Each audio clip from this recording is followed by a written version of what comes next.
Une éducation effectivement qui marche, mais qui ne marche pas forcément pour tout le monde, puisque tout le monde n'a peut-être pas eu cette éducation.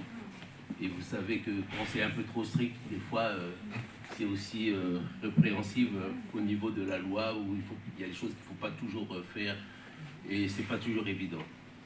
Après, ça fait plusieurs années que ça dure. Effectivement, ça a toujours existé. Le constat est le même. L'État a mis des moyens par moment, un peu moins par d'autres, et on arrive à la même conclusion. Non seulement les choses n'ont pas avancé, mais ont plutôt régressé, dans le sens où il y a de plus en plus d'altercations entre les jeunes. La chose que moi, je pourrais peut-être évoquer, c'est un peu l'aspect par répression, puisque la justice est là et elle doit faire jouer pleinement son rôle, mais c'est un peu, peut-être pas la prévention au sens noble des médiateurs, mais peut-être au sens des parents, de l'éducation. Un enfant, c'est...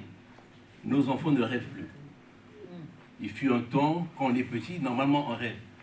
Nos enfants ne rêvent plus. Est-ce que c'est les réseaux sociaux? Parce qu'il y a cette proximité qui fait qu'un enfant, il ne rêve plus. Il n'a plus le temps de s'ennuyer, parce que soit c'est le téléphone, soit c'est la tablette, soit c'est les écrans. Et donc, je pense que ça, on a parlé de psychologie, je crois, l'aspect psychologique dans les quartiers, je crois, dans le reportage.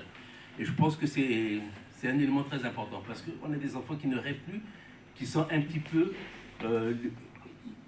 abandonnés ou bien laissés dans un environnement où ils assimilent plusieurs choses sans pouvoir les analyser et réaliser.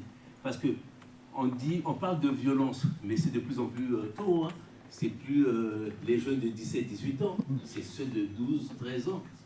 Donc c'est des enfants encore, c'est des enfants qui normalement, nous à notre époque, on regarde encore des dessins animés, mais eux ils sont plus dans ça, eux ils sont dans autre chose, dans l'action. Il y a aussi l'effet de groupe. Et puis moi ce que je pourrais également aussi évoquer, c'est l'estime de soi.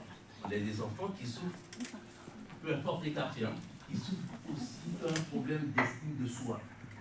Il y a des frustrations qu'il faut parfois expliquer, on ne connaît pas trop le pourquoi des choses. Il y a le côté scolaire. Combien de fois j'ai vu des jeunes de 3e, 4e en train de chercher des stages, et des stages d'observation d'une semaine, là je parle des entreprises, et qui n'arrivent même pas à obtenir un stage non rémunéré, d'observation d'une semaine. J'ai même vu des jeunes aller dans des...